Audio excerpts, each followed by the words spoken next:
And welcome to this workshop or työpaja in Finnish. And indeed, we will continue in Finnish from here on. But today you should find the interpretation from one of the menus. Tervetuloa tosiaan tähän Mapineck-hankkeen työpajaan oikeastaan erityisesti kiitos nyt meidän osallistujille, kaikille osallistujille, mutta erityisesti tähän paneeliosallistujille. Meillä on paikalla tosiaan Kari Nyyssälä Opetushallituksesta, sivistysjohtaja Päivi Mäki Limingan kunnasta, erityisasiantuntija Kyöstö Värri Kuntaliitosta ja sitten Elina Kilpijakonen, joka ennen tätä paneelia aikoo vielä tässä antaa hieman lisätietoja meidän jo tehdystä conjoint analyysistä ja sen tutkimuksen tuloksista. Tästä muutama sana ensin tästä itse hankkeesta. Mennään seuraavaan slaidiin vaan, kiitos. Tämä Mapineck-hanke on 8 eurooppalaisen organisaation Horizon EU-yhteishanke. Tämä on alkanut 2022 lokakuussa ja menee tosiaan tuonne nyt tämän vuoden syyskuun loppuun. Et me aletaan olla pikkuhiljaa loppuvaiheessa. Me koordinoidaan tätä Turun yliopistosta, mutta meidän lisäksi tässä on mukana Groningenin yliopisto, UNED Madridista, VZB Berlin, Tukholman yliopisto, Tallinnan yliopisto, sitten Population Europe, joka tätäkin organisoi tätä webinaaria, ja tämän lisäksi meidän partnerina on myös sitten Oxfordin yliopiston väestötieteen yksikkö. Ja koko homman tosiaan rahoittaa Euroopan unioni, niin kuin tuolta alakulman lipusta näkee. Joo, muutama sana sitten vielä tuosta hankkeen motivaatiosta. Meidän oikeastaan ajatus tässä koko prokkiksessa on ollut se, että me tiedetään, että sosiaalisen eriarvoisuuden muodot koulutuksessa, perheellistymisessä ja työurien eri vaiheissa, niin ne on yhteydessä toisiinsa ja ne on riippuvaisia myös institutionaalisista ja paikallisista olosuhteista. Ja sen takia, että ne on niin tiukasti yhteydessä toisiinsa, niin ne muutokset yhdessä tai yksittäisen eriarvoisuuden tyypissä, niin se helposti johtaa sitten semmoisiin tahattomiin tai odottamattomiin muutoksiin muilla elämän alueilla. Ja tähän aiheuttaa nyt tietenkin kahdenlaisia haasteita. Toisaalta se vaikeuttaa näitä politiikkapäätöksiä. Et jos me nyt päätetään jotakin asioita vaikkapa kansallisesti tai jopa ylikansallisesti Euroopan tasolla, niin ne paikalliset vaikutukset itse asiassa saattaa olla täysin päinvastaiset, vaikka niin kuin yleisesti ottaen ne johtaisi niin kuin haluttuihin lopputuloksiin. Ja tietenkin se johtaa myös niin kuin, aikamoisiin haasteisiin siellä tutkimuksen tekopuolella, että meillä on aika paljon nousee ne silloin ne aineiston menetelmä ja aineistovaatimukset silloin, kun nämä niin kuin prosessit on niin yhteensä limittyneitä ja riippuvaisia paikallisesta kontekstista. Et se tarkoittaa, että meidän pitää pystyä tutkiaksemme näitä asioita, meidän pitäisi pystyä samanaikaisesti ottaa huomioon useita eriarvoisuuden muotoja, useita taustatekijöitä paikallisella ja alueellisella ja kansallisella ja vielä siellä ylikansallisellakin tasolla. Ja meillä on tätä niin kuin taklateksemme, niin meillä on ollut 3 tutkimuskysymystä tässä hankkeessa, miten paikalliset ja kansalliset mahdollisuusrakenteet, tässä nyt ehkä erityisesti tähän webinaariin relevantisti tämä koulutuskysymys, niin miten ne vahvistaa, heikentää tai välittää eriarvoisuutta. Sitten toisaalta, miten ne jonkinnäköiset muutokset tai niin kuin kutsutaan ylivuodot, eli tällaiset odottamattomat vaikutukset eri elämänalueiden välillä ja elämänkulun aikana vaikuttaa siihen eriarvoisuuteen. Ja sitten tämä, että miten politiikkatoimet ja yhteiskunnalliset shokit vaikuttaa sitten yleisesti näihin samoihin eriarvoisuuden muotoihin. Tosiaan hanke alkaa olla pikkuhiljaa loppuvaiheella ja meillä alkaa olla aika paljon tutkimustuloksia. Te voitte käydä katsomassa sieltä Mapineck-hankkeen web-sivulta niihin tutustumassa lähemmin. Mutta ehkä 2 semmoinen isompaa juttua siellä nyt ehkä erottuu, että näistä meidän aika vahvoistakin odotuksista, kun me lähdettiin liikkeelle huolimatta, niin kyllä ne eurooppalaisten yhteiskuntien väliset erot koulutuksessa, perheellistymisessä ja työurien aikana, niin kyllä ne on useimmilla elämänalueilla suurempia kuin niiden yhteiskuntien sisäiset erot edelleenkin. Et toki siellä on aika paljon vaihtelua maittain ja maiden sisällä saattaa olla enemmän tai vähemmän vaihtelua, mutta kyllä ne maaerot on edelleen se niin kuin enemmän dominoiva juttu kuitenkin. Mutta tästä ensimmäisestä tekijästä huolimatta itse asiassa sit pikkasen ehkä ja vähän niin kuin siitä riippumatta, niin silti me niin kuin jotenkin meistä näyttää siltä, että ne, jos mietitään näitä politiikkatoimia, niin kyllä ne tehokkaammat politiikkatoimat tulevaisuudessa, niin kyllä ne edellyttää sitä näiden alueellisten erojen huomioimista aikaisempaa paremmin. Et se johtuu siitä, että vaikka ne väestötasolla ne selittävät väestölliset erot ovat samanlaisia, niin sitten se väestö jakautuu sinne alueelle hyvin eri tavalla, ja sen takia ne pitäisi olla vähän fiksummin räätälöity sen mukaan, minkälainen se väestökompositio siellä kyseiselläkin alueella sattuu olemaan. Mutta tämän päivän työpajan aiheeseen oikeastaan, että miten voidaan vaikuttaa alueelliseen puolensa vetävyyteen koulutuksen avulla. Ja tässä oikeastaan taustalla on se niin kuin yleinen havainto, mikä me tiedetäänkin aika hyvin, että koulutuksen tarjonta, se vaihtelee merkittävästi alueellisesti maiden sisällä, ja se pätee myös Suomeen. Ja se koulutuksen kysyntä sitten taas vaihtelee niiden elämänvaiheiden mukaan. Ja näissä on vähän erilaista yhteiskunnallista motivaatiota tässä tarjonnassa, että varhaiskasvatus ja peruskoulu ja nyt sitten oppivelvollisuuden muutoksen jälkeen niin entistä vahvemmin tämä toisen asteen koulutus, ne nähdään perusoikeuksina, joille pitäisi olla riittävästi tarjontaa kaikkialla. Kun taas sitten tämä korkeakoulutus nähdään alueellisena vetotekijänä, jonka saatavuusvarmistavalla me voidaan sitten lisätä taloudellista toimeliaisuutta ja kilpailukykyä ja myös parantaa sitä mahdollisuuksien tasa-arvoa. Mutta sitten me voidaan kysyä, mennään eteenpäin vai jo. Voidaan sitten tietenkin kysyä, että missä määrin nämä oletukset pitää paikkaansa. Et mä olen tässä ottanut tähän loppuun nyt tähän mun johdannon loppuun meidän tällaisen suhteellisen tuoreen analyysin, jos me katsotaan AMK-uudistusta ja perhetaustan yhteyttä korkeakouluttautumiseen. Et aika vahvasti siinä vaiheessa, kun AMK-järjestelmää luotiin, niin yksi argumentoista siitä oli myös, että sitten sillä tavalla voidaan mahdollistaa sitä, että yhä useampi erilaisista perheistä pääsisi korkeakoulutukseen ja se tasa-arvoistaisi niin kuin korkeakoulutusta myös niin kuin perhetaustan mukaan. Ja kyllä tästä niin kuin näkyy näistä meidän tuloksista, että se korkeakoulutuksen laajentaminen niin toki on tarkoittanut sitä, että yhä useampi hankkii sen korkeakoulutuksen ja se on helpottanut kaikkien suomalaisten pääsyä korkeakoulutukseen. Mutta se, mikä on yllättävää, että se näyttää hyödyttäneen erityisen paljon itse asiassa korkeakoulutettuja lapsia.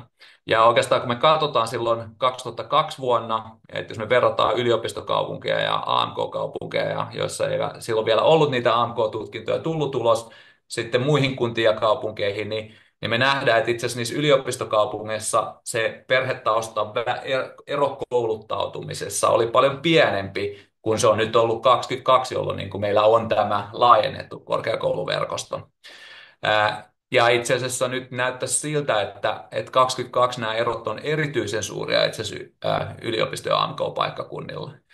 Että kyllä tästä niin se päätelmä näyttäisi olevan, että se korkeakouluverkoston laajentaminen ei siis ainakaan ratkaissut tätä perhetausta eriarvoisuuden ongelmaa korkeakoulutuksesta, vaan oikeastaan näyttäisi olevan osa sitä. Ja tietenkin tässä tämä asettaa se kysymyksen, että no miten tämä homma sitten pitäisi tehdä, jos me halutaan tähän alueellisesti vaikuttaa. Ja tässä nyt vähän teille oikeastaan ajatuksia sitten tuohon myöhempään keskusteluun, ja mä oikeastaan annan sitten Elina Kilpijaakoselle vuoron sitten seuraavaksi esittää hieman tuloksia meidän tuoreesta conjoint-analyysistä. Ole hyvä, Elina. Kiitos ja tervetuloa munkin puolestani. Eli tosiaan me ollaan toteutettu 4 meidän näistä tutkittavista maista tai yhteistyömaista tällainen kyselytutkimus, jossa on ollut kokeellinen asetelma, jolla pyritään... Elina, we cannot hear you. Sorry, you're speaking English. No, sorry. Eli toivottavasti kaikki kuulevat sekä suomeksi että englanniksi. Yes. Kokeellisen asetelman, josta nyt puhun näistä niin kuin Suomen tuloksista. Ja tosiaan tämä aineisto kerättiin ihan vasta toissa ja viime kuussa, että ne on ihan ensimmäisiä tuloksia näistä ja keskityn tässä näihin Suomen tuloksiin. Eli perusasetelma tässä on se, että meillä on ollut noin 2000 vastaajaa ja heille kaikille on esitetty tällaiset 7 hypoteettista kaupunkiparia. Ja puolille vastaajista on sanottu, että nämä on suurikokoisia kaupunkeja, ja puolille vastaajista on sanottu, että nämä on keskikokoisia kaupunkeja. Ja jokaisen kaupunkiparin osalta on tällaiset 12 ominaisuutta, jotka käsittelee väestörakennetta, turvallisuutta, viheralueiden määrää ja niin edelleen, jotka sitten on satunnaisesti vaihtelee se, että niin kuin esitetäänkö nämä, minkälaisessa niin kuin valossa nämä esitetään. Ilmeisesti englanninkielinen käännös ei tällä hetkellä toimi tuossa, kun chattia katselen.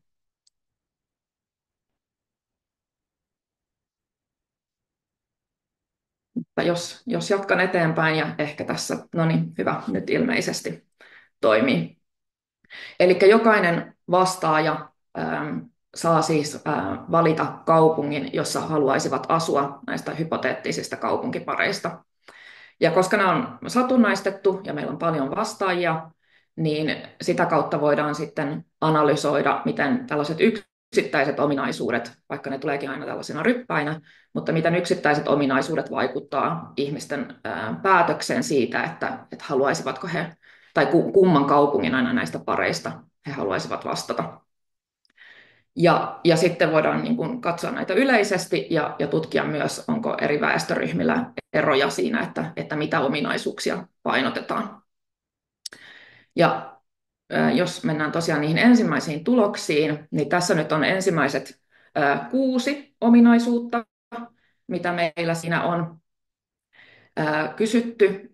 Ja tässä vaikka nämä nyt ei ole mitenkään yksioikoisia näiden tavallaan vertailuominaisuuksien välillä, niin se mitä nähdään näistä on, että kaikista vahvimmin näistä 6 tässä näin, niin ihmiset painottaa tai suomalaiset painottaa alhaisia asumiskustannuksia verrattuna korkeisiin, ja sitten toisaalta taas myös näitä lyhyitä odotusaikoja julkiseen terveydenhuoltoon.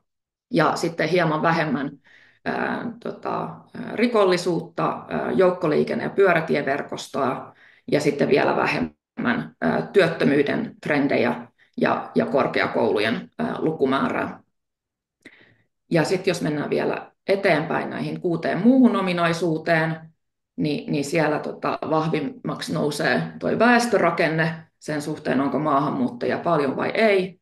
Ja sitten monet muut näistä ominaisuuksista on aika lailla siellä keskikohdilla, eli viheralueet, ilmanlaatu, luottamus naapureihin ja avoimuus vähemmistöjä kohtaan on kaikki kohtuullisen tärkeitä ihmisille ja kaikista vähiten tärkeitä suomalaisille, ainakin näiden tietojen perusteella, olisi se, että on paljon kulttuuria ja yöelämää. Eli nämä on yleisellä tasolla, mutta sitten me ollaan myös tutkittu sitä, että onko nämä mieltymykset erilaisista väestöryhmien välillä. Ja itse asiassa tässä niin kuin näkyy huomattavan niin kuin paljonkin näitä eroja, ja kun ollaan alustavasti analysoitu myös muiden maiden eroja, niin niissä on ehkä hieman vähemmän näitä väestöryhmien välisiä eroja. Mutta Suomessa näyttäisi siltä, että esimerkiksi ikä vaikuttaa sillä tavalla, että niin kuin tämä vanhempi väestöryhmä, eli 40-vuotiaasta ylöspäin, arvostaa enemmän sitä naapurien luottamusta ja sitä, kuinka kauan joudutaan jonottamaan julkiseen terveydenhuoltoon, kun taas nuoremmat ihmiset heille tärkeämpää on avoimuus vähemmistöjä kohtaan. Ja vaikka nämä ei ole mitenkään erityisen suuria eroja, mutta kuitenkin sellaisia, niin kuin, että missä niitä painotuksia on vähän enemmän. Jos otetaan niin kuin vielä tai keskitytään niihin, mitkä oli niin kuin yleisellä tasolla kaikista tärkeimpiä, eli asumiskustannukset, niin sen nähdään, että se on niin kuin vielä huomattavasti tärkeämpää niille, joiden kotitalouden tulot sijoittuu alimpaan kolmannekseen. Muuten ei ole niin paljon eroja. Ja sitten toisaalta terveydenhuollon jonot, niin kuten mainittu, siinä on se ikäero, mutta myös naisille se tuntuu olevan tärkeämpää kuin miehille. Ja joo. Ja sitten taas, jos mietitään tätä tämän päivän erityisaihetta, eli koulutusta, niin siinä nähdään, että se on itse asiassa maahanmuuttajille ja laajemmin ottaen maahanmuuttotaustaisille vastaajille niin tärkeämpää kuin niille, joilla ei ole maahanmuuttotausta. Vielä ihan viimeiseksi tosiaan mainitsen myös, että vastaajilta kysyttiin myös, että miten he niin kuin kokee, että löytyykö näitä asioita ennemmin suurikokoisista kaupungeista vai keskikokoisista kaupungeista. Ja siinäkin voidaan näiden kahden tärkeimmän ominaisuuden suhteen, eli asumiskustannusten ja julkisen terveydenhuollon odotusaikojen suhteen, niin yleisesti ottaen uskottiin, että nämä on keskikokoisissa kaupungeissa löytyy nämä asiat helpommin kuin suurikokoisissa kaupungeissa. Mutta se oli tällainen yleiskatsaus näihin meidän kyselytutkimuksen tuloksiin. Kiitos Elina. Ja nyt voidaan siirtyä sitten tähän meidän paneelikeskusteluosuuteen. Me ollaan pyydetty myös muilta paneeliosallistujilta lyhyt puheenvuoro tähän alkuun, ja mä pyydän Kari Nyyssalaa aloittamaan omansa. Ole hyvä. Joo, hyvää iltapäivää kaikille ja kiitos kutsusta päästä tähän mielenkiintoiseen paneeliin ja todella mielenkiintoisia tuloksia silleen ja tosiaan vähän niin kuin pohdin nyt sitten noiden hyvien alustusten pohjalta sitten vähän tätä niin kuin näkökulmaa ja olen tosiaan Kari Nyyssalaa opetushallituksesta ja opetusneuvos ja olen ennakointi- ja analyysi-yksiköstä, niin ehkä nyt sattumoisin justiin niin kuin ehkä tämä ennakointi, analyysi ja tilastopuoli tässä niin kuin ehkä mun näkökulmana tässä näin. Ja mä ehkä tartun tuohon yhteen havaintoon siitä, että tämä korkeakoulutus, niin sitä ei koeta semmoisena niin kuin vetovoimatekijänä, niin aloin sitä niin kuin miettimään sitten ja kytkin se ehkä vähän tämmöiseen laajempaan kokonaisuuteen, eli tämmöiseen niin kuin koulutususkoon, eli mitä me niin kuin odotetaan niin kuin koulutuksesta. Ja jos me nyt ihan peruutetaan tuonne niin kuin ihan noihin PISA-tuloksiin, mitkä nyt oli hyvinkin laskevia tässä näin, nyt pari vuotta sitten tuli nämä tuoreimmat tulokset, niin siitähän paljon pohdittiin, että mitkä nyt sitten vaikuttaa tähän, että PISA-tulokset on laskeneet. Ja siinä on varmaan monia syitä, mutta yksi on varmaan semmoinen taustalla, että monien tutkimusten mukaan niin että tämä koulun ja koulunkäynnin merkitys nuorten maailmassa, se ei ole enää niin suuri, mitä se on ollut aikaisemmin. Että se on semmoinen yksi semmoinen taustatekijä ehkä. Ja sitten taas toinen tämmöinen indikaatio on se, että meillä tämä yleinen koulutustaso, se nousu on pysähtynyt. Se on oikeastaan niin kuin ollut pitkään niin kuin hyvin muuttumaton. Ja meillä on edelleen paljon nuoria, mitkä niin kuin ei hanki ollenkaan toisen asteen koulutusta, eivätkä myöhemmälläkään iällä sitä tulee niin kuin hankkimaan. Eli meillä on niin kuin tässä varmaan niin kuin tekemistä sillä tavalla, että me saataisiin niin kuin nuoret opiskelemaan ahkerasti, mutta meidän pitäisi saada nuoret vieläkin ahkerammin opiskelemaan ja sitten vielä pidemmälle opiskelemaan, koska toisaalta meidän niin kuin työelämä menee siihen suuntaan, eli työelämän asiantuntija valtaistuu hyvin paljon, niin me tarvitaan korkeakoulutettuja ja pitkälle koulutettuja nuoria.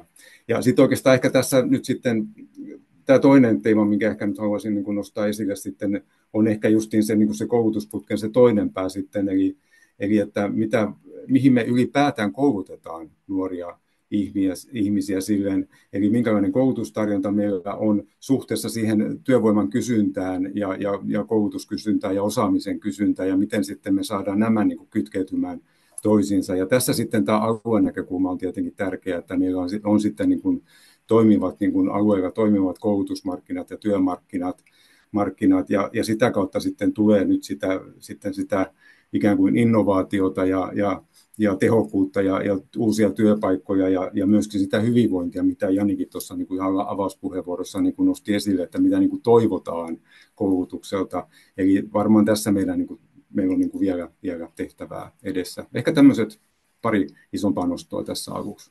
Kiitos. Kiitos Kari, ja mä voisin pyytää Kyöstiä jatkamaan tästä. Ole hyvä. Selvä, kiitoksia. Ilmeisesti ääneni kuuluu. Hyvä, oikein hyvä. Eli Kyösti Suomen kuntaliitosta. Eli Kuntaliitto on kaikkien Suomen kuntien yhdessä omistama järjestö. Eli Suomessa on kaiken kaikkiaan 308 kuntaa, joista 16 on Ahvenanmaalla, jolla on oma autonominen asemansa. Se tarkoittaa silloin sitä, että Manner-Suomessa on 292 kuntaa, eli noin 300 kuntaa on Suomessa. Ja jos ajatellaan Manner-Suomea pelkästään, niin kuntakoko vaihtelee sieltä 700 asukkaan Luhangan kunnasta sitten tuonne Helsinkiin, taitaa tällä hetkellä olla 650 000 asukasta. Se tarkoittaa silloin sitä, että haasteet on hyvin erityyppiset ja tilanteet on hyvin erityyppiset Suomen eri kunnissa. Siellä on maantieteellisiä etäisyyksiä, siellä on tosiaan tämä väestöllinen kysymys, siellä on ikäluokkakysymys ja niin edelleen.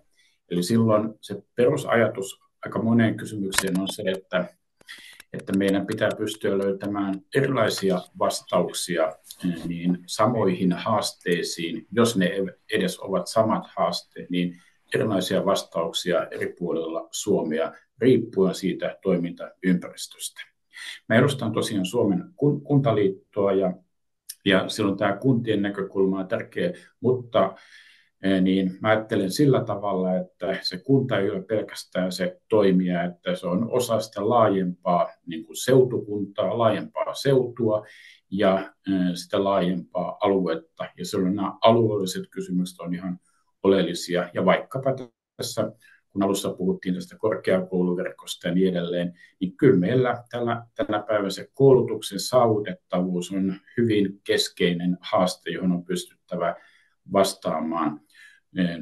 Lasten ja nuorten ikäluokat pienenee. Useimmilla seuduilla on pienentynyt jo koko 2000-luvun ajan. Valtakunnallisesti, kun me katsotaan, niin nämä pääkaupunkiseutu, Oulun seutu ja niin edelleen, niin nämä kasvuluvut peittää taakseen sen moninaisuuden, jota Suomen kuntakentässä on. Ja nyt tänä päivänä, kun merkittävä osa kuntien tehtävistä, sosiaali- ja terveystoimi ja pelastustoimi siirtyi 2 vuotta sitten tuonne hyvinvointialueiden hoidettavaksi, niin tämä koulutus ja sivistys ja elinvoimakysymykset on niitä kuntien keskeisiä kysymyksiä. Ja siksi tämä niin kuin työpajan teema on ihan oleellinen niin kuin kuntien kannalta.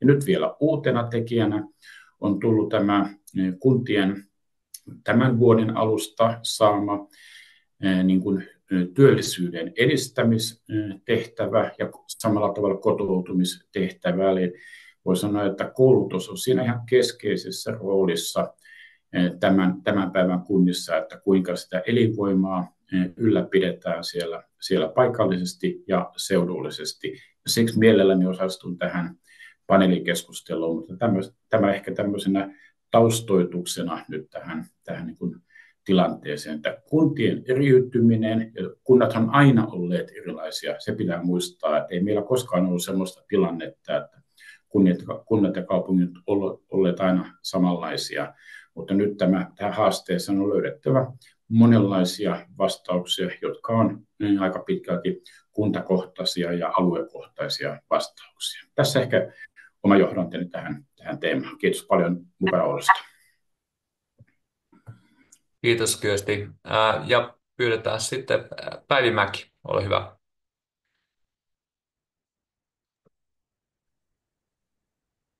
No niin, terveiset täältä Limingan kunnasta ja paljon kiitoksia, että sain kutsun tähän mielenkiintoiseen keskusteluun. Hyvin mielenkiintoinen aihe on tässä hankkeessa. Nämä asiat, vetovoima ja pitovoima, ovat juuri sellaisia, mistä me kunnissa puhumme kaiken aikaa. Ja tuossa oli mielenkiintoista kuulla Kyösti Värrin puheenvuoro. Kuntaliitto on meidän kuntien yhteinen ystävä. Minulla oli tässä pari diaa, mutta oliko tarkoitus, että ne otetaan myöhemmin vai voidaanko ottaa nyt esille? Kertoisin hieman Limingasta. Tuossa Kyösti Värjö kertoi, että meillä on hyvin erikokoisia kuntia ja hyvin erilaiset mahdollisuudet kunnilla on riippuen vähän siitä, minkälainen väestö on ja minkälainen elinkeinopohja ja näin poispäin. Mutta me olemme Limingassa siinä mielessä hyvässä asemassa, että Liminka on tällä hetkellä vielä hyvin elinvoimainen kunta Pohjois-Pohjanmaalla. Varmaan sijaintikin sen tekee. Limingasta on noin varttitunnin ajomatka läheiseen isoon kaupunkiin Ouluun, joka on yliopistokaupunki, ja eikä ole hirveän pitkästi matkaa myöskään Lapin yliopistoon Rovaniemelle. Limingassa on vähän yli 10 000 asukasta, ihan tarkalleen 10 200 taitaa olla tällä hetkellä, ja meillä on hyvin mielenkiintoinen tuo väestörakenne. Meidän kuntalaisista on noin 40% lapsia, eli alle 19-vuotiaita, ja tämä on aika mielenkiintoista tässä tilanteessa, kun Eurooppa ikääntyy ja kovasti puhutaan näistä asioista. On tutkimusten mukaan Liminka on vielä vuonna 2045 elinvoimainen ja kasvava kunta, ja kovasti olemme tehneet monenlaisia toimenpiteitä kunnassa, että säilyisimme vetovoimaisena ja elinvoimaisena kuntana. Meillä on tällainen hyvä etu Limingassa, että liminkalaiset ovat keskimäärin korkeasti koulutettuja. Se on aina tärkeä asia, niin kuin tuossa tuli äsken esille Elina Kilpi-Jakosen puheenvuorossa. Meillä on myös edulliset asuinkustannukset ja tontit, ja sekin tuli esille tässä tutkimuksessa, että nämä on semmoisia piirteitä, jotka vaikuttavat tähän, että missä halutaan asua. Sitten tuli esille myös tuo turvallisuus, rauhallisuus ja luontoarvot. Liminkahan sijaitsee Limingan lahdella, eli meillä on Pohjois-Euroopan ehkä tunnetuimpia kosteikkoalueita, missä on paljon lintuja ja lintubongareita tulee sinne vuosittain. Ja myös nämä ulkoilualueet ja fatbike-reitit, mitkä myös tulivat esille tuossa tutkimuksessa, eli mahdollisuudet luontoarvoihin. Haluan nostaa myös kulttuurin, eli olemme sitä mieltä, että kun kunnassa on tarjolla kulttuuria eri-ikäisille, niin se edistää meidän pitovoimaa ja vetovoimaa myös. On myös tärkeää, että kunnassa on hyvät työntekijät. Limingan kunta on valittu 3 vuotena peräkkäin kuntatyönantajan ja hyvinvointialuetyönantajan tämmöisessä Suomen kekseliän kuntakilpailussa niin 3 vuotena peräkkäin Suomen kekseliämmäksi kunnaksi. Eli koitamme tukea työntekijöitä myös siihen, että heillä olisi mahdollisuus työssä myös miettiä ja parantaa omia toimintoja sillä tavalla myös palveluita. Ja sitten Liminka on lapsiystävällinen kunta. Meillä lapsia on paljon, niin siksi on tärkeää, että me koitamme kaiken aikaa parantaa lasten ja nuorten elinoloja. Ja toimin itse Limingan lapsiystävällinen kuntakoordinaattorina tässä sivistysjohtajan tehtävän osana. Omassa työssäni vastaan varhaiskasvatus, esiopetus, perusopetus, lukiokoulutus ja sitten Lakeuden musiikkiopistosta. Ja tässä on vielä seuraava dia, jos mennään siihen, niin jos puhutaan nyt koulutuksen merkityksestä, niin Limingassa olemme kovasti koittaneet panostaa siihen. Meillä on visiona, että vaikka on tuommoinen vähän yli 10 000 asukkaan kunta, niin meillä on tarjolla samanlaisia palveluita kuin läheisessä isossa kaupungissa. Eli meillä toteutuu kaksikielinen suomi-englanti-polku esiopetuksesta lukion loppuun. Ja kun lapsille ja nuorille tarjotaan erilaisia mahdollisuuksia parantaa osaamista, niin me katsomme, että heillä on aina entistä paremmat valmiudet sitten jatkaa koulutuksessa. Aika paljon nykyään korkeakoulutuksesta ja yliopistokoulutuksesta on myös englannin kielellä. Samoin laaja kieliohjelma jo sieltä 4. luokalta lähtien. Yleensä tämän kokoisissa kunnissa ei ole tarjolla A2-kieliä, jotka alkaa alakoulussa. Olen myös koittaneet järjestää erilaista painotusta, niin kuin matematiikkapainotusta yläkoulussa. Ensi syksynä alkaa tiedepainotteinen esiopetus. Sitten kun tullaan lukioon, mikä on tosi tärkeää jo näissä kunnissa, esimerkiksi Oulun ympärillä, että me saamme omat nuoret hakemaan Limingan lukioon, niin täytyy kovasti erikoistua. Englanninkielisen linjan lisäksi on business-linjaa ja STEAM-minitiedepolkua. Ja yhtenä tärkeänä pitovoimatekijänä näemme myös sen, että lapsilla ja nuorilla pitää olla harrastusmahdollisuuksia, ja olemmekin olleet tässä harrastamisen Suomen mallissa mukana heti pilottivaiheesta asti. Ja samoin Lakeuden musiikkiopisto tarjoaa harrastusmahdollisuuksia ja on huolehdittu myös siitä, että on terveelliset ja turvalliset varhaiskasvatus- ja koulurakennukset ja hyvät urheilu- ja liikuntamahdollisuudet. Eli ajattelemme, että nämä on niitä tekijöitä, joilla me luomme hyvän kuvan kunnasta ja toivottavasti saamme lapset ja nuoret sitten, kun he lähtevät opiskelemaan korkeakouluihin, niin palaamaan ehkä kotikuntaan. Kiitos. Kiitos Päivi. No ehkä voidaan sitten siirtyä vähän tähän keskusteluun, paneelikeskusteluun sitten vähän laajemmankin. Mä ehkä Karilta voisin ensin vähän kysästä, että missä määrin tämä vetotekijäaspekti, mehän tietenkin korkeakoulutuksen tai koulutuksen suunnittelussa ylipäätänsä, niin kyllähän tämä niin kuin saavutettavuus- ja tasa-arvokysymys on, mutta missä määrin tämä, niin kuin, näkyykö tämä vetotekijäaspekti sitten koulutuspoliittisessa keskustelussa ja päätöksenteon näkökulmasta? Taidat olla vielä mutella, sorry. Joo, jos puhutaan siis ihan koulutuksen vetotekijöistä niin kuin silleen, niin kyllähän meillä on hyvin vahva siis koulutuspoliittinen tahtotila on se, että me nostettaisiin meidän koulutustasoa.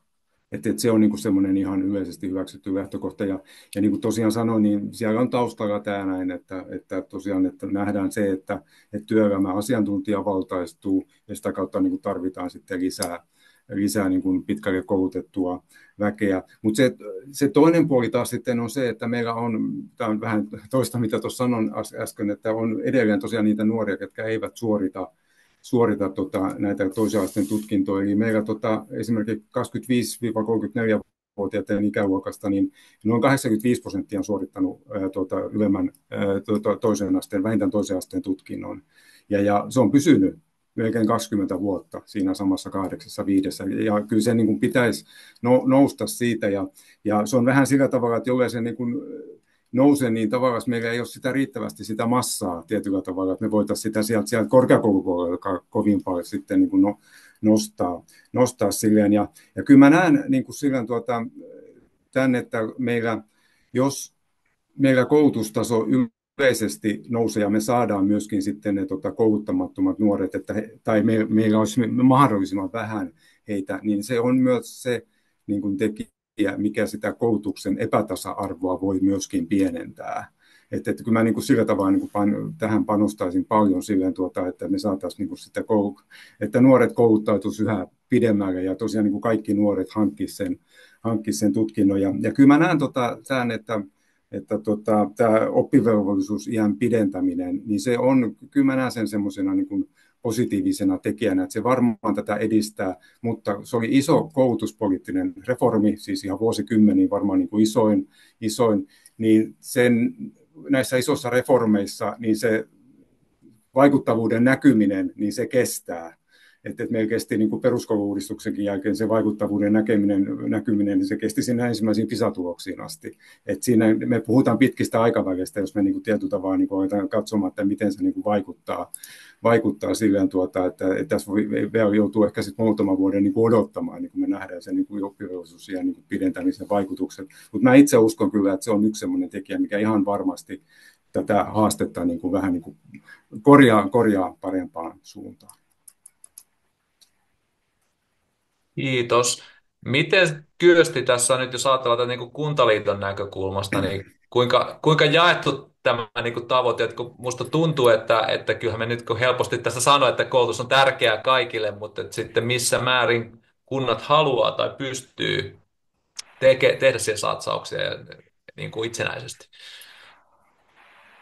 Kyllä se on hyvin jaettu näkemys. Mä ajattelen, että se on suomalaisessa yhteiskunnassa hyvin laajasti jaettu. Vähän niin kuin Kari sanoi, että se ei ole vain jotenkin ikään kuin poliittisen debatin aihe, vaan se on niin kuin laajasti. Suomi on niin kuin pitkälti noussut niin kuin sivistyksen ja koulutuksen avulla ja uskotaan siihen niin kuin jatkossakin. Paikallisesti se on hyvin vahvasti jaettu. Mä otan esimerkki vaikkapa niin, itsenne kaikkein tutuin niin koulutusalue on tuo lukiokoulutus, niin se on hyvä esimerkki tästä. Eli niin että vaikka tänäkin vuonna tänäkin vuonna niin kuin valtio leikkaa lukiokoulutuksen rahoitusta yli 100 miljoonalla eurolla. Ja pitää muistaa, että kaikki kunnat rahoittavat lukiokoulutusta jo tänäkin vuonna noin 570 miljoonaa euroa, eli valtaosan siitä rahoituksesta se tulee kunnilta. Ja sitten valtio laittaa siihen vähän päälle, josta syntyy se rahoitus. Mutta kun valtio leikkaa sitä 100 miljoonaa, niin kunnat ovat vapaaehtoisesti sitten vielä rahoittaneet sitä sen lakisääteisen rahoitusosuuden päälle, joka tarkoittaa sitä, että ne kompensoivat niitä valtionrahoitusleikkauksia. Olleet halukkaita kompensoimaan, on 13 vuosi menossa näitä valtionrahoitusleikkauksia, niin aina kompensoineet sen valtionrahoitusleikkauksen ja vielä ylikin. Mulla ei ole minkäänlaisia epäilyksiä, ettei näin olisi jatkossakin sitä halua. Sitten kokonaan toinen asia, että miten pitkään on kykyä, eli miten niin kassassa riittää rahaa, mutta kyllä kunnilla on tavattoman vahva halu hoitaa niin itse asiassa kaikki, jos ajatellaan sitä varhaiskasvatusta, perusopetusta, toisen asteen koulutuksesta, valtaosa on lukiokoulutuksesta kuntien suoraan hoitamaa ja osa muiden kuntien kanssa yhdessä hoitamaa. Ammatillinen koulutus, kunnat on siellä pääosin toimijoina usein yhdessä muiden kuntien kanssa, eli koulutuskuntayhtymissä ja muissa niin kuin järjestämismuodoissa. Että se on ihan ydinjuttu, vaikkapa tämä työllisyyden edistäminen, elinvoima, niin ihan kuntien kannalta ydinasia on se, että miten paikkakunnan, seutukunnan niin kuin työllisyyttä pystytään edistämään, miten yritykset saavat työntekijöitä. Ja silloin siinä on sekä tämä toisen asteen ammatillinen koulutus ihan avainasemassa, mutta samalla tavalla se korkeakoulutus myöskin vähän toisessa roolissa. Kunnat on ammattikorkeakoulussa usein omistajina tai pääosin omistajina mukana, mutta vaikka korkeakoulupaikkakuntia on ihan luonnollista, niitä on vähän sekä yliopisto- että ammattikorkeakoulupaikkakuntia, niin kokonaan toinen asia on se, että miten se koulutus on saavutettavaa myöskin niiden kuntien asukkaille, joilla niitä korkeakouluja ei paikkakunnalla ole. Ja kyllä mä jaan tämän Karin näkemyksen kyllä täysin. Se on hyvin jaettu. Se on keskeinen osa sitä pitovoimaa ja itse asiassa sitä elinvoimaa kaiken kaikkiaan. Päivitte, että sitten olen kuullut muutakin jo aikaisemmin tässä kehuja, että te olette tehneet hyvää työtä koulutuksen niin kuin satsaamisen näkökulmasta myös. Mutta miten se niin kuin käytännön työssä nyt näkyy siellä teillä kuntatasolla, kun kieltämättä tietenkin halu on kova monella tasolla, mutta sitten samaan aikaan resurssit ovat rajalliset, mutta te näytätte, että aika paljon se on aikaiseksi. Käytte sitä tietoisesti alueellisena kilpailutekijänä myös, vai miten se näkyy teidän päätöksenteossa, tämä niin koulutuksen keskeisyys? Joo, täytyy lähteä muutama vuosi taaksepäin. Eli nythän monet kunnat, kun tulee, jos mietitään, että mitä kuluja kunnille on tullut viime aikoina, esimerkiksi kaikki varhaiskasvatuksen lakiuudistukset, jotka ovat johtaneet siihen, että meillä on käytännössä tosi suuri osa lapsista nolla maksupaikalla, eli entistä enemmän tulee kunnille kuluja ja mökit alkavat tyhjentyä lapsista, eli siellä ei paljon enää kotona lapsia ole, koska on subjektiivinen varhaiskasvatusoikeus, eli kuluja tulee kaiken aikaa, ainahan niihin tulee jonkun verran sitä valtionosuutta lisää, niin kuin nyt on tuen uudistus tapahtuu ja tarkoittaa, että ryhmäkohtaisen tukeen tulee ensi syksynä sitten löytyä enemmän resursseja ja niitä laskelmia on tehty. Mutta mä lähden siitä, että Limingan kunnassa on tehty tämmöiset isot kouluverkkoratkaisut jo lähes 10 vuotta sitten. Monissa kunnissahan nyt kamppaillaan, kun resurssit vähenee, niin aletaan nyt tässä tilanteessa sitten harventamaan kouluverkkoa ja se ei ole helppo asia. Vaikka meillä on 2100 peruskoululaista, niin meillä on vain 3 peruskoulua, eli 2 isoa yhtenäiskoulua, toisessa 1100 oppilasta ja toisessa noin 800 oppilasta ja sitten on yksi tämmöinen alakoulu, jossa on 340 oppilasta, niin kuin se, että nämä resurssit täytyy suunnitella tosi tarkkaan ja kyllä sen huomaa, että mitä isompi yksikkö, niin sen edullisempaa. Ja kunnassa on ollut aina hyvä työllisyystilanne. Me ollaan oltu niin kuin parhaimpia kuntia, kun on katsottu, että minkä verran on työttömiä, että on pärjätty siinä hyvin. Ja on pystytty järjestämään myös hyvät terveydenhoitopalvelut ennen kuin tuli tämä hyvinvointialue. Että kyllä meillä on tosi tarkka taloudenpito, hyvin suunnitelmallista, mutta me kuitenkin ajattelemme näin, että kun me pystymme tarjoamaan hyvät koulumahdollisuudet. Me pystymme nytkin, meillä on tässä kohta Oulussa rakentajamessut, niin siellä on yhtenä kriteerinä kerrotaan, että meillä toteutuu kaksikielinen opetus. Limingassa pääsee paljon suurempi mahdollisuus lapsella päästä englanninkieliseen opetukseen kuin Oulussa, joka on suuri kaupunki ja on vain yksi kansainvälinen koulu. Eli on pystytty järjestämään tämmöisiä hyviä palveluita, joilla sitten saamme houkuteltua työssäkäyviä ihmisiä kuntaan sehän on meille aivan merkityksellinen, niin kuin Kyösti Väri tuossa totesi, että paljon pitää myös itse sijoittaa kuntien tähän, että pystytään tarjoamaan palvelut. Ja jos puhutaan esimerkiksi lukiokoulutuksesta ja tästä oppivelvollisuuden toteutumista, meillähän se on nykyään 18 vuoteen asti on kaikille yhdenvertainen maksuton koulumahdollisuus, niin me olemme panostaneet hyvin paljon myös tämmöiseen hyvinvointilukioon. Eli huolehdimme, että ne nuoret, jotka valitsevat sen lukion, että he pysyvät siellä. Ja kun on pienempi kunta, niin on helpompaa niin kuin saada kiinni ne lapset, jotka on siinä riskirajoilla, että tipahtavat tästä koulukelkasta. Ja onkin järjestetty erilaista. Meillä on tämmöistä luototoimintaa, joka on koulupudokkaille ihan omissa tiloissa järjestetään ja tuetaan. Että kyllä niin kuin tuossa todettiin aikaisemmin, niin koitamme huolehtia, että me saisimme kaikki lapset ja nuoret pysymään koulun parissa ja sitä kautta hyvän elämän parissa. Kouluhan on mitä parasta hyvinvointityötä. Nyt on Janilla mikrofoni. Joo, niin kiitos Päivi. Kuulostaa mielenkiintoiselta tämä hyvinvointilukio-konseptina. Että siitä hauska pitää selvittää vähän enemmän, mitä se tarkoittaa. Elina, mitä me oikeastaan tiedetään tutkimuksen perusteella tämän alueellisen koulutuksen saatavuuden osalta? Mitkä siellä on nyt niin kuin isoja juttuja ja tärkeitä hommia? Joo, no tosiaan kiinnitin huomiota näissä aikaisemmissa puheenvuoroissa just tämän koulutuksen saavutettavuuden näkökulmaan ja siitä nyt on jonkin verran viime vuosina tullut tutkimusta erityisesti toisen asteen koulutuksen osalta ja siis sekä sitä, että on tutkittu toisaalta sitä, kun Suomessa on paljon suljettu toisen asteen koulutuksen oppilaitoksia sekä lukioita että ammatillisia oppilaitoksia ja huomattu, että tämä niin kuin vähentää nuorten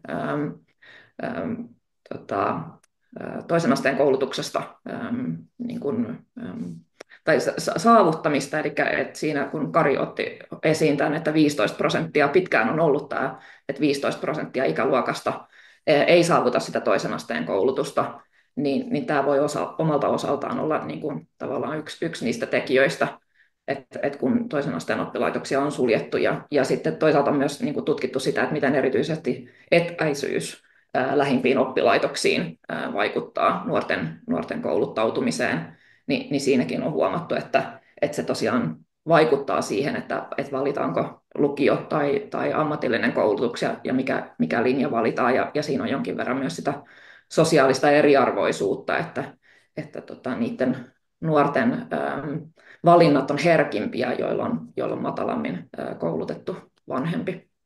Että tosiaan näillä niin kuin muutoksilla on vaikutusta, mutta toisaalta toivotaan nyt, että se oppivelvollisuusiän nostaminen, niin kuten otettiin esille, niin se voi sitten toisaaltaan tasapainottaa tätä mahdollisesti, mutta kuten mainittiin, niin ne tulokset vielä odottaa, kun tämä on sen verran uusi muutos. Kyösti, olisiko sinulla tähän heti kommentti? Oli joo, kyllä. Tuohan pitää paikkansa. Meillähän on erityisesti niin kuin järjestäjäverkko se on niin kuin muuttunut, mutta jos mä sanon vaikka lukiokoulutuksen puolelta niin kuin esimerkkin siitä tasoitan ammatillisen koulutuksen osalta, niin se järjestäjäverkko on muuttunut, mutta se ei vielä ota kantaa siihen oppilaitosverkkoon, se on niin kuin toinen asia. Lukiokoulutuksen puolella, jos sanon vaikka sillä tavalla, että meillä oli vuosituhannen alussa tai vuosisadan alussa, eli 25 vuotta sitten, niin meillä oli vähän yli 480 lukiota. Tänä päivänä meillä on noin 380, eli noin 100 lukiota on vähentynyt, mutta tosiasiallisesti meillä lukiottomia kuntia ei juurikaan ole syntynyt. Ne mahtuu itse asiassa yhden käden sormilla, voidaan ne laskea. Eli käytännössä on tapahtunut sillä tavalla, että suuret koulutusjärjestäjät on yhdistäneet lukioitaan. Ja se tarkoittaa silloin sitä, että koulutuksen saavutettavuus ei ole kärsinyt niin kuin siinä tilanteessa. Että edelleen siellä samassa kunnassa, siellä samassa kaupungissa on sitä lukiokoulutusta tarjolla. Otan esimerkki vaikkapa mä olen nyt just itärajalla Imatralla. Imatra on noin 25 000 asukkaan kaupunki, eli noin 2 kertaa sen kokoinen kuin Liminka. Niin Imatralla on yhdistetty 3 lukiosta yhteen lukioon. Tai mennään tuonne Poriin ihan länsirannikolle. Siellä Porin kaupunki ylläpitää enää yhtä lukiota. No ne 2, jotka yhdistyvät viime vaiheessa, ne olivat noin 500 metrin päässä niin kuin toisistaan. Eli tosiasiassa koulutuksen saavutettavuus ei näin maantieteellisesti ole niin kuin muuttunut. Ja se haaste kohdistuu siihen tulevaisuuteen ilman muuta. Että mä ajattelen sillä tavalla kyllä, että Enontekiö ihan Suomen Lapissa, Utsjoki Suomen Lapissa, Savukoski Suomen Lapissa. Meillä on tavattoman vahva niin kuin koulutuspoliittinen ja yhteiskuntapoliittinen niin kuin tahto huolehtia myöskin heidän koulutusmahdollisuuksistaan, vaikka ne ikäluokat on tavattoman pieniä. Ja me ollaan muun muassa lukiokoulutuksen osalta niin kehitetty tähän harkinnanvarainen yksikköhinnan korotus auttamaan tässä tilanteessa ja niin edelleen. Että nämä haasteet on aidosti kovat ja silloin mä ajattelen täällä, meidän pitää pystyä niin kuin löytämään sellaisia ratkaisuja, että paikallisesti ja seudullisesti pienivien ikäluokkien tilanteessa naapurikunnat keskustelee keskenään, miten me saadaan huolehdittua siitä koulutuksen saavutettavuudesta. Otan vielä tämän lopuksi, pitkä puheenvuoro, lopuksi vielä sen, vaikka tuosta Limingan naapurista, eli Oulun seudulla aivan loistava esimerkki, jota jälleen otan lukiokoulutuksen puolelta, Tyrnävän kunta, jossa ei ole omaa lukiota, niin Oulun kaupungin ylläpitämä Oulun Lyseon lukio huolehtii lukiokoulutuksesta myöskin Tyrnävällä. Eli osittain se tapahtuu etävälitteisesti se opetus ja osittain se Oulun Lyseon lukion opettaja ajaa sinne 30 kilometrin päähän. Ne tyrnäväläiset nuoret ovat siellä entisessä paikallisessa meijerissä Juustolassa opiskelemassa. Toimii aivan loistavasti. Meillä löytyy näitä malleja, kun vaan annetaan sen paikallisen luovuuden kukkia. Anteeksi pitkästä puheenvuorosta. Hyvä. Ja kyllä nimenomaan näitä paikallisia videoita tässä nyt ehkä kaivataan sitten, jotka voisitte skaalautua sitten ylöspäin. Mutta tässä niin kuin iso keskustelu, nythän me helposti tässä nyt varsinkin koulutustason noston kohdalla, niin mehän helposti lähdetään keskustelemaan nyt sitten erityisesti lukioreitistä. Mutta meillähän on aika iso ammatillisen koulutuksen puoli myös, ja periaatteessa meillähän ei niin kuin systeemissä ole, tässä periaatteessa pussinperiä ei ole, että myös ammatillisesta koulutuksesta pitäisi pystyä jatkaa korkeakoulutukseen, mutta onko mä nyt tulkinut oikein, että ammattikoulureitti on nyt vähän jäänyt pienemmälle painoarvolle tässä keskustelussa ja nyt paukut koetaan laittaa lukioihin? Niin, kuka haluaa aloittaa? Karila ehkä ainakin ja näkyy Kyöstilläkin se jotain. No Kyösti taisi nostaa käden pikkasen ennen. Okei, no joo. Oikeastaan mä lähtisin pikkasen ehkä siitä vinkkelistä silleen, että just niin Kyösti hyvin kuvasi sitä, että kuinka meidän alueet vaihtelee toisistaan ja kunnat vaihtelee toisistaan. Ja sitten taustalla on tietenkin tämä ikäluokkien pieneneminen ja kouluverkkojen harventuminen. ja myöskin koulutuksen järjestäjäkentän varmaan niin kuin muuttuminen silleen. Mutta jos me ajatellaan niin kuin sillä tavalla sitä koulutuksesta ja koulutusta ja puhutaan niin kuin nyt siis ihan ammatillisesti orientoituneesta koulutuksesta, siis ammatillinen koulutus, ammattikorkeakoulutus, yliopistokoulutus, niin kyllähän se sitten, nämä on niitä koulumuotoja, mitkä kouluttaa ihmisiä, nuoria ja totta kai myös niin kuin vanhempiakin siis työelämään. Silleen. Ja sitten tulee tämä näin, sitten, että no minkälaista koulutusta sitten työelämä vaatii. Ja tässä tulee sitten tämä, niin kuin aluetasolla, niin tämä koulutuksen ja työelämän välinen yhteistyö. Ja sillähän on Suomessa niin kuin hyvin pitkät perinteet. Meillä tehdään niin kuin hyvin paljon sitä koulutuksen ja työelämän välistä yhteistyötä, muun muassa maakuntien liittojen välityksellä, mutta siis muutoinkin sitä tehdään niin kuin paljon. Ja tässä tietyllä tavalla sitten niin kuin siihen kuuluu se ennakointi. No mä en ehkä nyt tietenkin, kun ennakoinnin parissa on työskennellyt aika paljon silleen, niin ehkä nyt aika herkästi sen niin kuin nostan esille, että miten me voidaan sitten myöskin niin kuin sitä koulutuksen ja työelämän yhteistyötä niin kuin edistää siitä ennakointinäkökulmasta myöskin sitten, että me pystytään määrittelemään niitä sen alueen osaamis- ja koulutustarpeita.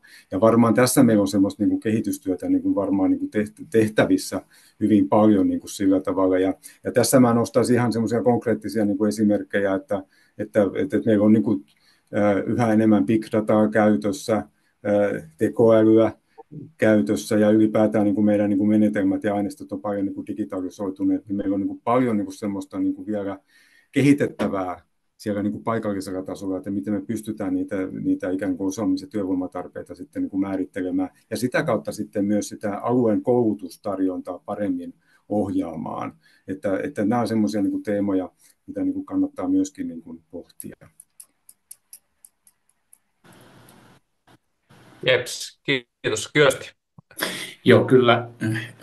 Kari puhuu viisaasti tapansa mukaan, mutta just tuohon Janin suoraan kysymykseen, niin kyllä, niin että toisen asteen ammatillinen koulutus, siinä on se tavattoman iso haasteellinen tehtävä. Toisaalta meidän pitää huolehtia siitä, että toisen asteen ammatillisen koulutuksen käyneet ovat työvoimana, eli siirtyvät sinne niin kuin työmarkkinoille myöskin. Ja sitten samanaikaisesti niin ne, jotka haluavat, niin he pystyvät jatkamaan sitten korkea-asteen opintoihin.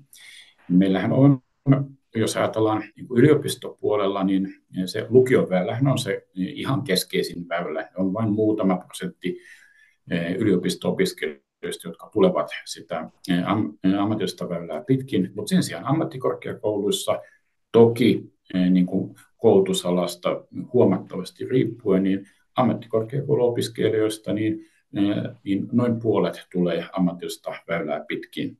Osittain se johtuu nyt siitä, että lukiolaiset suuntautuvat vielä entistä vahvemmin sinne suoraan yliopistokoulutukseen, eivätkä koukkaa sen ammattikorkeakoulun kautta. Mutta kyllä, olen samaa mieltä, että ammatillisen koulutuksen mahdollisuuksia jatkaa sinne korkea-asteelle täytyy vahvistaa, jos ja kun halutaan pitää kiinni siitä kansallisesta tavoitteesta niin koulutusasteen nostamiseksi. Ja samalla pitää huolehtia siitä, että työmarkkina tulee myöskin toisen asteen ammatillisen koulutuksen osaajia, että kaksoishaaste tulee sieltä ammatillisen koulutuksen puolelta.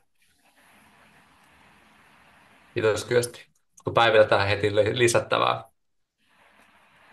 Tuossa puhuttiin äsken tästä niin kuin kouluverkosta ja kun mietitään lukiota esimerkiksi, ja tuossa tuli tuo kiva esimerkki tuolta meidän kulmilta Tyrnävältä, niin meillähän on siinä ympäristössä pieniä kuntia, joissa ei ole minkäänlaisia lukiopalveluita, että siellä on totuttu siihen, että opiskelijat siirtyvät ja käyvät lähilukiossa, mutta mä oon seurannut, kun olen laskenut näitä syntyvyyksiä ja oppilasmääriä ja lukion tulevaisuutta, niin nythän meillä on niin sanotut lihavat vuodet edessä lukiossa oppilasmäärien osalta, että nyt siirtyy todella suuret peruskoululuokat lukioon ja Limingassakin niin olemme muutamaksi vuodeksi nyt järjestäneet lukion nelisarjaisena, eli että yhdellä vuosikurssilla on 4 rinnakkaisryhmää.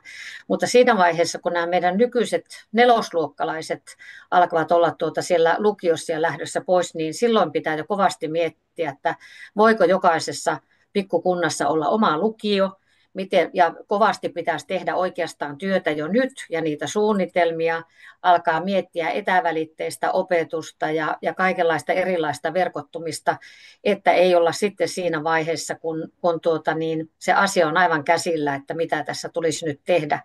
Ja toivoisin myös sitä, niin kuin tässä on yliopistoväkeä paikalla ja on seurannut myös tätä työllistymistä, niin että millä tavalla yliopistoissa on otettu tällä hetkellä huomioon opettajien koulutusmäärät, että nyt jo alkaa olla aika vähän uusia virkoja auki, kun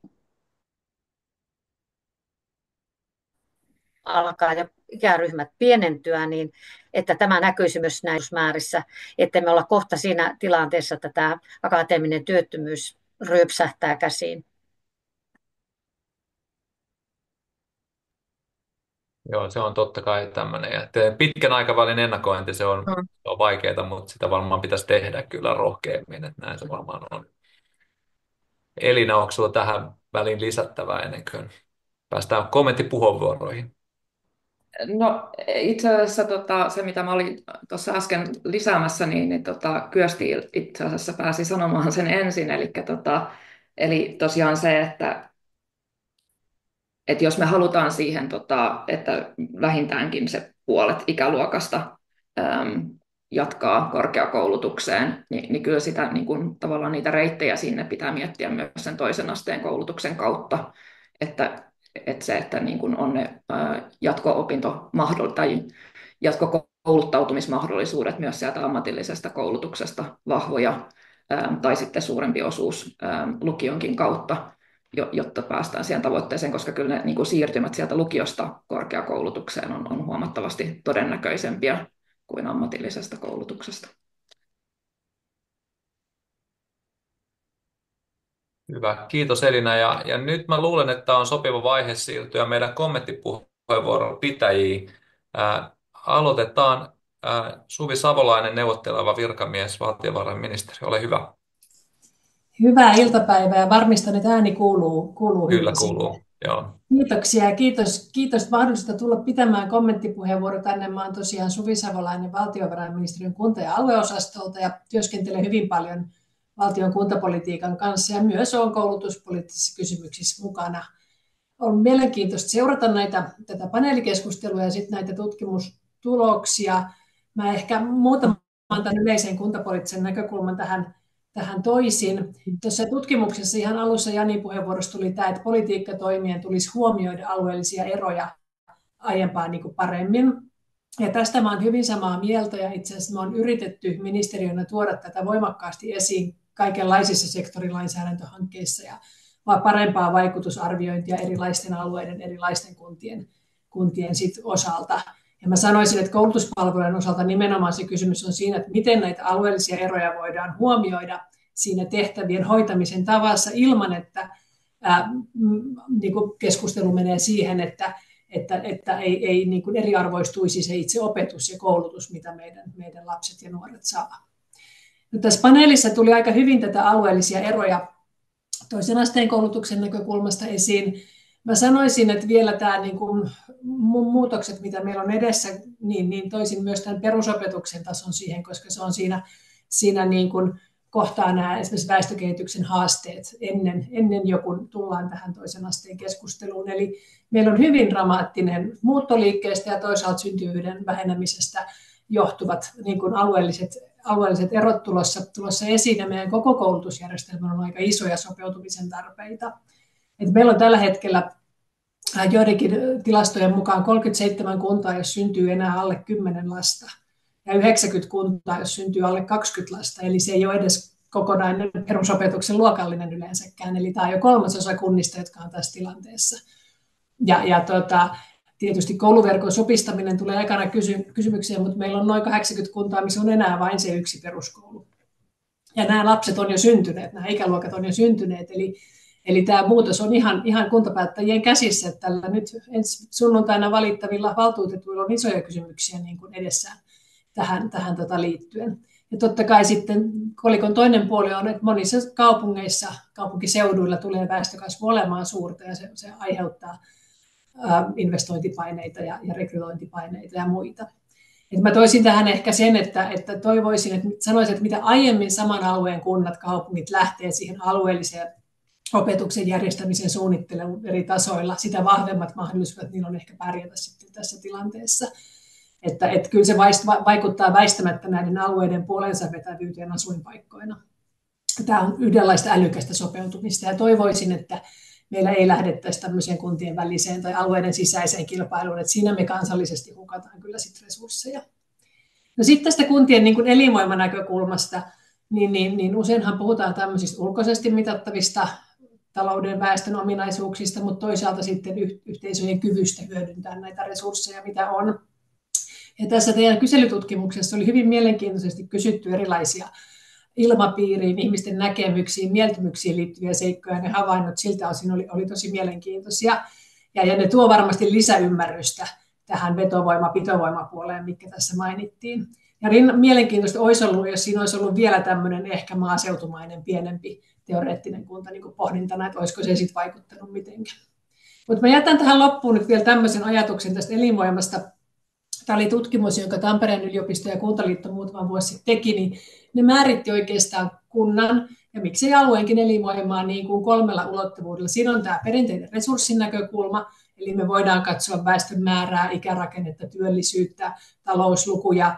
Jos koulutusta puhutaan, niin tämmöinen oppilaiden opettajien määrät, koulutusalat, tarjonnat, tutkinnot, rahoitus. Se on yksi näkökulma. Sitten oli tämmöinen vuorovaikutusnäkökulma, eli kuinka kyetään johtamaan, kuinka aktiivisia toimijat on, sosiaalinen pääoma, paikallisidentiteetti, erilaiset tämmöiset elämäntapa, kulttuurivalinnat, jotka tässä tuli esiin. Eli tässä se niin kuin julkisen sektorin ja koulutustoimijoiden yhteistyö on niin kuin ihan merkittävä varmasti elinvoimaa luova tekijä. Ja sitten se 3. näkökulma oli tämmöinen elinvoima uuden luomisen kykynä. Ja tämä oli minusta tosi mielenkiintoinen, että jos alue kykenee luomaan jotakin uutta proaktiivisesti toimintatavoillaan, strategisilla valinnoillaan, jollakin lailla asemoimaan itseään uudelleen, niin silloin on menestymisen mahdollisuudet. Ja mun mielestä niin kuin, tämän tapaista niin kuin, alueellista uudelleen keksimisen näkökulmaa ei voida niin kuin, saada aikaan, ellei meidän koulutussektori ole siinä sit merkittävästi mukana. Eli tämmöistä pitkäjänteistä strategista yhteistyötä ja täälläkin esiin tuotua niin kuin osaavaa henkilöstöä, eli koulutustason ylläpitämistä, niin sitä me tarvitaan kansakuntana, kun halutaan luoda uutta. Mutta kiitoksia mahdollisuudesta kommentoida. Tosi mielenkiintoinen tutkimus ja seminaari. Kiitos, Suvi. And then we have another comment from Anna-Berlina. Please go ahead as soon as we have your slide on. Thank you so much for this opportunity to be part of the webinar. And my name is Anna-Berlina and I work at Nordregia, which is a research institute for regional development and planning in the Nordic countries. So this type of questions that you discussed today, different territorial specificities and differences and regional attractiveness are really, these questions really resonate with our research. And one of the projects I work in is focused on studying and understanding the landscape of higher education institutions in the Nordic countries, specifically with a focus on places outside the cities, like the capital regions, outside the major university towns. And I will share some insights from this project today. And what we heard today, what we've heard in discussions today, and what we also know from research is that regional attractiveness is shaped by a variety of different factors, and it's clearly not just economic growth and jobs. And we need to think beyond these factors and think about what makes a place livable. And in this perspective, of course, education is a key to this quality. And in our project, we conducted a survey among young people aged 25, 39 years old in all Nordic countries, and received about 5,000 responses. And one of the questions we asked them is about their migration decisions and how they relate to educational opportunities. And what we clearly saw there is that education is among the key factors that influences migration decisions of young adults. And another question we asked is what are the more important factors in selecting a place to study? And there we saw that proximity to home was among the key factors in all countries. And this was even higher among those who choose peripheral education, so education outside the capital regions. And from this perspective, providing opportunities for young people to study closer to home, to increase educational opportunities, more geographically spread, contributes to strengthening regional attractiveness and especially reducing regional inequalities, as it enhances accessibility to education and helps to retain human capital. And if you go next slide, please, or can I change myself? No.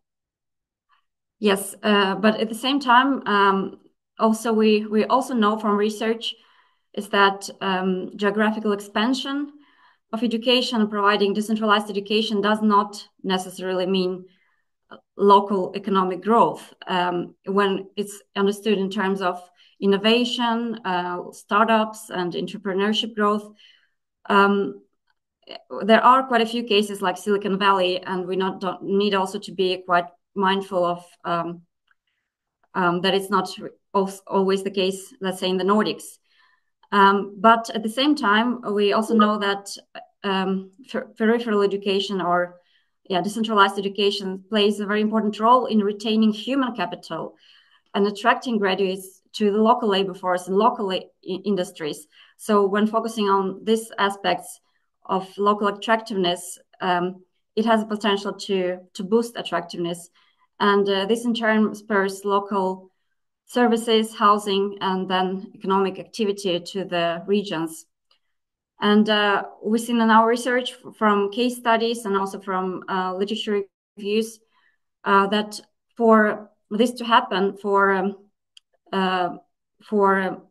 like peripheral educational institutions to act as to drivers of local growth, they should very much focus their activities on matching the needs of local businesses. So they are doing that quite a lot at the moment, but this should be much more strengthened and to be very responsive and flexible to local business needs, to build robust partnerships with industry, to work together with them. And in the same time, we also see that assessing the needs and preferences of local students, local student body is important, as local students may have different priorities than traditional students. They might be different in terms of their family status or their work experience. So there are, so to say, not very traditional students who seek education in major student cities, major university cities. And finally, focusing on attracting local students can help reduce educational disparities by helping to engage individuals who might not otherwise consider higher education or might find it challenging to relocate for education. And we suggest that this kind of focus on local students is much more important than expanding focus on outside the region, because we see from the research that is mainly students within the region or local students who pursue education, first of all, in the regional educational centers. So these were just some reflections from our study, and thanks for the invite. Thank you, Anna. We now have almost 20 minutes left for discussion and the questions from the audience, but I'm just wondering, does any of the panel members want to comment immediately on the commentaries? Että haluaisiko joku paneeliosuus sitten reflektoida näitä meidän kommenttipuheenvuoroja?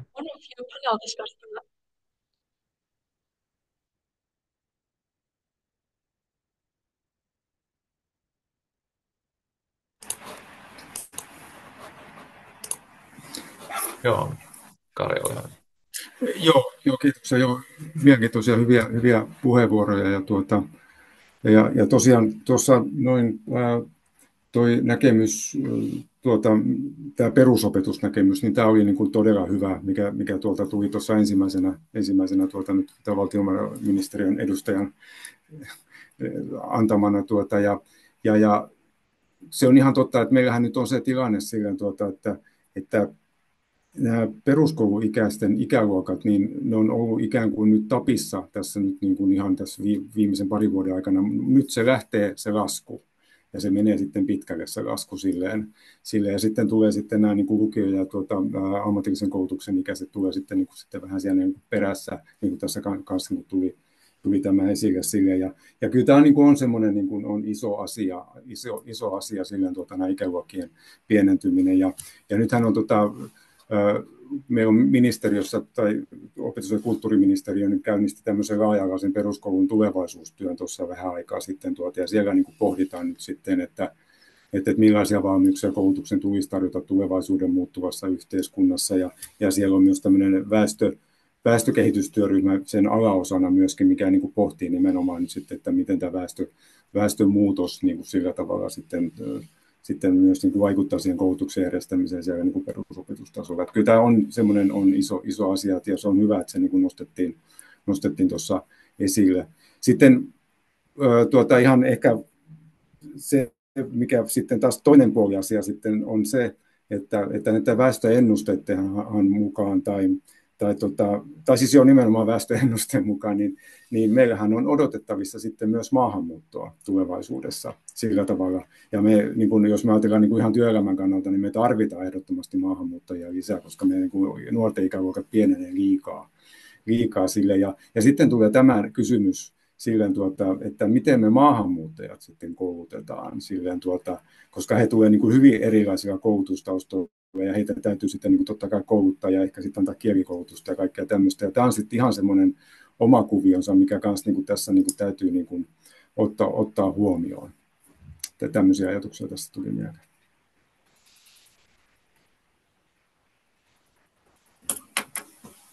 Kyösti taisi olla ensimmäisenä siellä. Joo, ole hyvä. Joo, kiitos.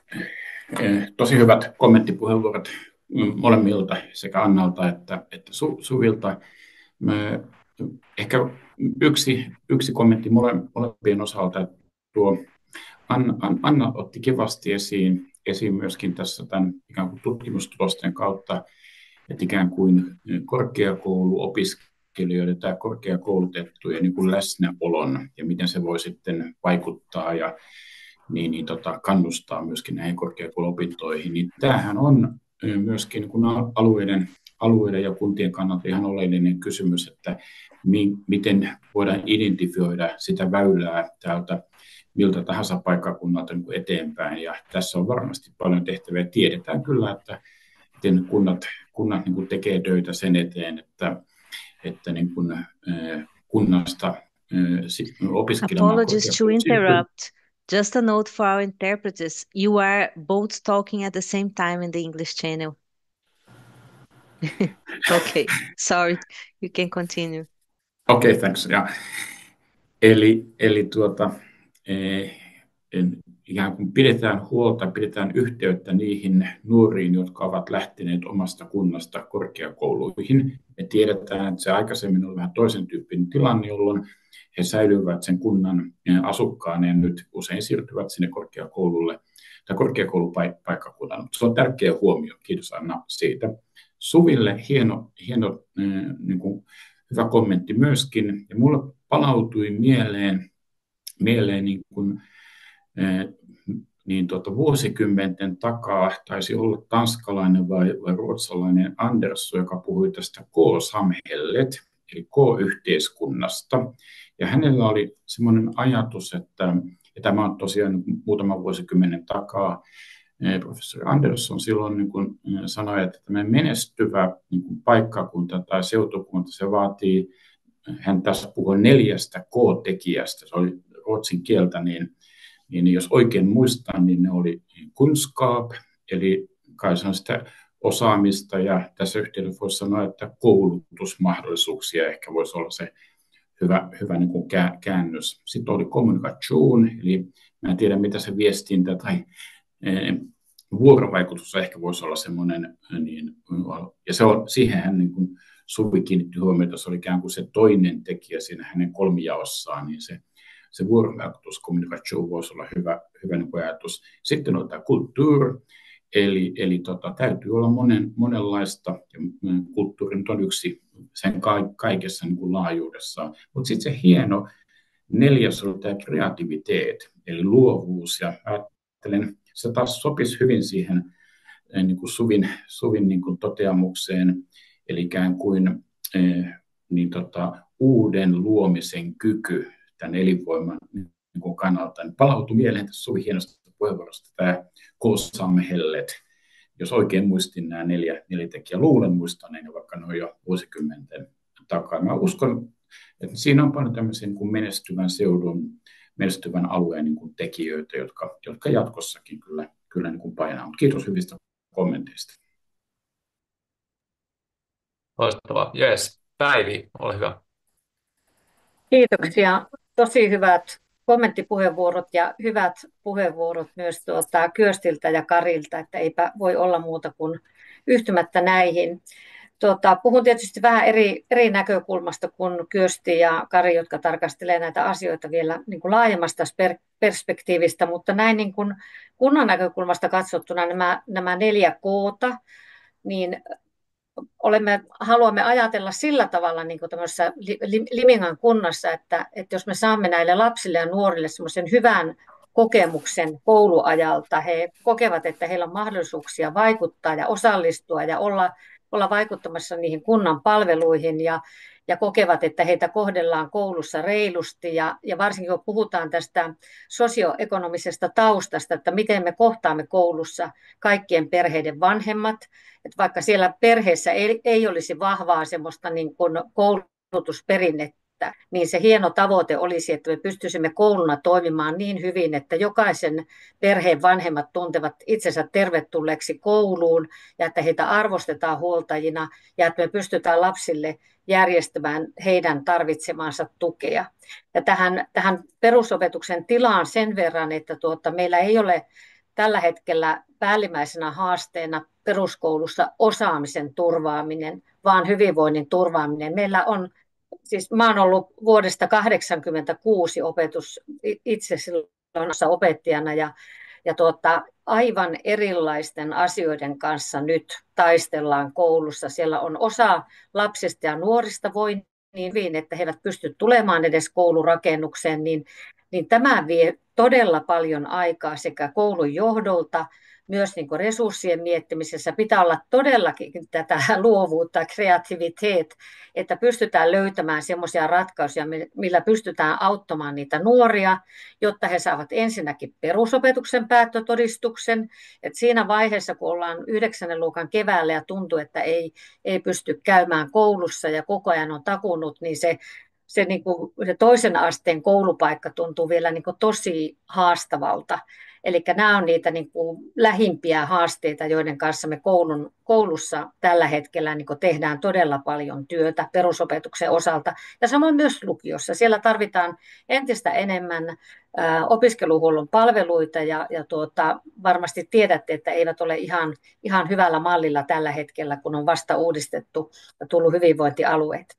Mutta haluan vielä asian sanoa sitten tähän, että mistä opiskelijat tulevat, niin mä olen Oulun alueella, tässä juuri juttelin yhden luottamushenkilön kanssa, joka itse on lääketieteen alalta, niin hän kertoi, että kun Oulun yliopiston lääketieteellisen pääsee alemmilla pistemäärillä kuin Etelä-Suomen lääkeksiin, niin meille tulee Ouluun paljon opiskelijoita Etelä-Suomesta. He käyvät kouluttautumassa Oulussa ja palaavat sitten sinne kotikonnulle. Sehän on aina hieno kunnalle, että ihmiset palaavat takaisin, mutta se on vähän semmoinen haaste nyt täällä Pohjois-Pohjanmaalla, että miten tähän voimme puuttua ja miten siihen voimme vaikuttaa, niin tietysti vaan entistä parempaa koulutusta järjestämällä, että myös ne paikalliset opiskelijat saavat paikat niistä omista lähiyliopistoista. Kiitos. Niin, kiitos. Se taitaa olla sama ongelma ihan täällä Turun seudulla, vaikka sen kauempana olla. Joo. Helsingin pääkaupunkiseudusta. Elina, ole hyvä, sulla oli vielä Joo, käsitystä. kiitos kaikille kommenteista.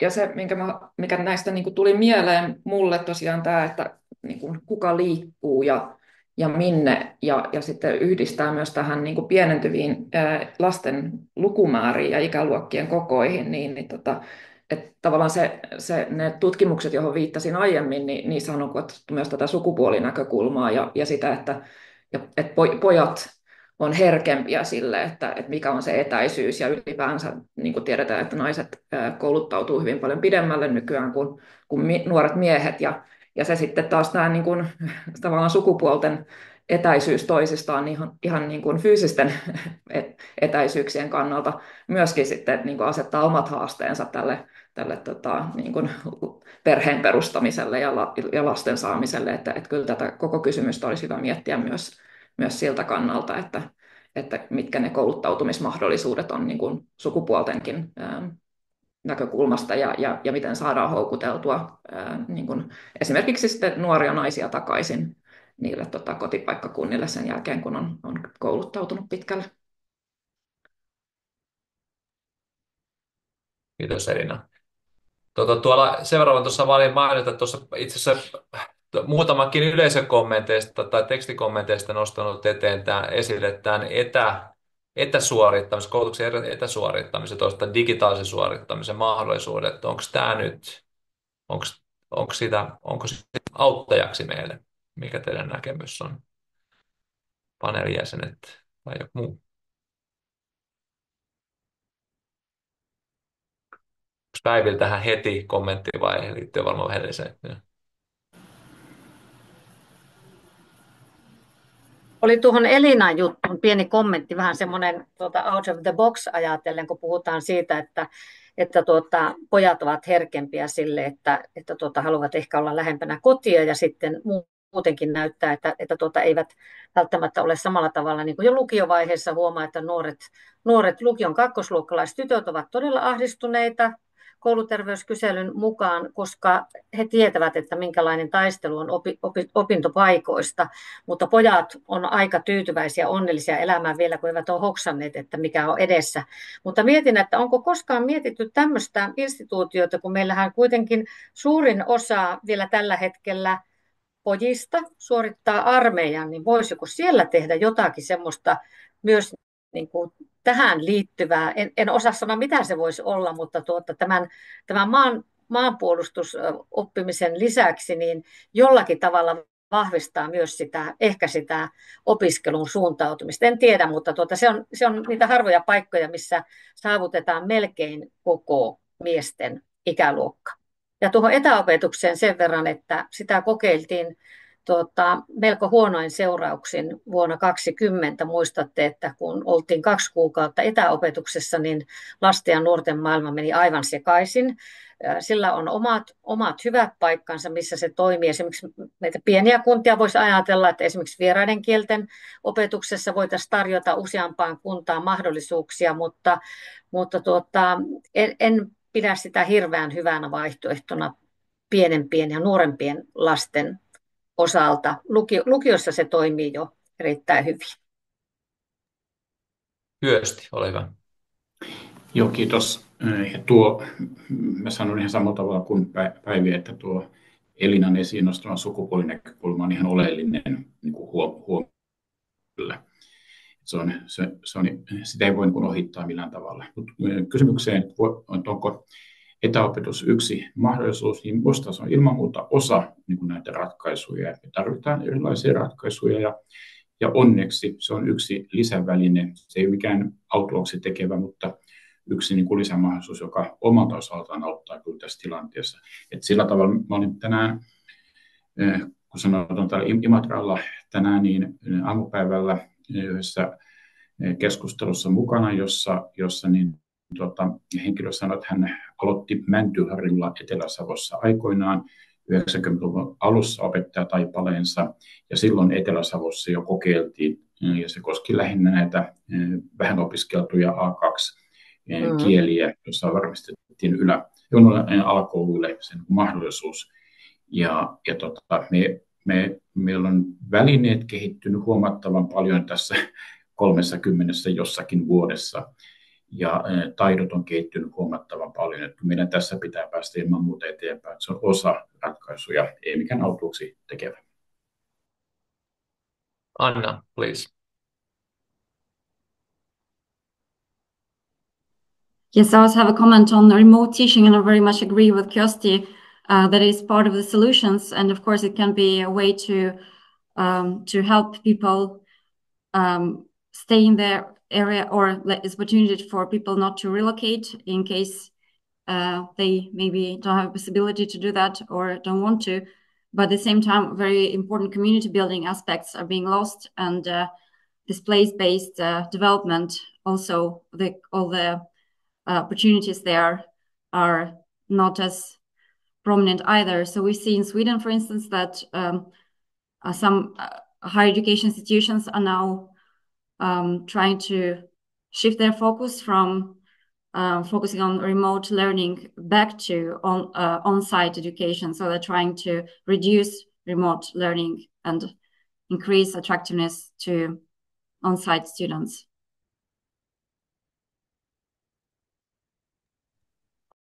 Kari, ole hyvä. Joo. Joo, kiitoksia. Oikeastaan hyviä puheenvuoroja, ja oikeastaan voisi melkein sanoa, että mä olen kaikkien kanssa samaa mieltä Elinan, Päivin, Kyösti ja Annan kanssa niin kuin silleen, tästä etäopetuksesta silleen, että se on tosiaan niin kuin ihan selvästikin se on yksi mahdollisuus, se on niin kuin osa sitä mahdollisuuksien kirjaa, miten niin kuin voidaan handrata tätä haastetta, mutta toisaalta kyllähän tämä korona osoitti sen, että se tuo myös omia haasteita, ja se ei varmaan kaikenikäisille niin kuin opiskelijoille, lapsille, nuorille niin kuin ihan täysin sovi sille, mutta ilman muuta niin kuin se on varmaan semmoinen siellä työkalupakissa, niin kuin mikä kannattaa niin kuin pitää mukana. Ja mä ehkä ottaisin semmoisen näkökulman tuohon etäopiskeluun, että sehän voidaan ajatella, että se on niin kuin osa nyt ylipäätään tätä koulutuksen digitalisoitumista ja sitä, miten me niin kuin voidaan hyödyntää digitaalisia ratkaisuja niin kuin koulunkäynnissä ja opiskeluissa. Ja näihinhän totta kai liittyy kansainväliset omat haasteensa, mutta niissä on myös ne omat mahdollisuutensa silleen, että se on niin kuin, meillä tulee varmaan koulutuksen maailma muuttumaan tässä tulevaisuudessa, mutta tärkeää, että me niin kuin yhdessä sitä rakennetaan silleen ja tietoperustaisesti ja otetaan nämä eri näkökulmat ja intressit siinä huomioon. Kiitokset, Kari. Me aletaan päästä tässä meidän aikataulussa loppuun, joten tässä kohtaa kiitän kaikkia osallistujia erinomaisesta keskustelusta. Thank you for everybody who has joined us today. And I think it has been excellent discussion.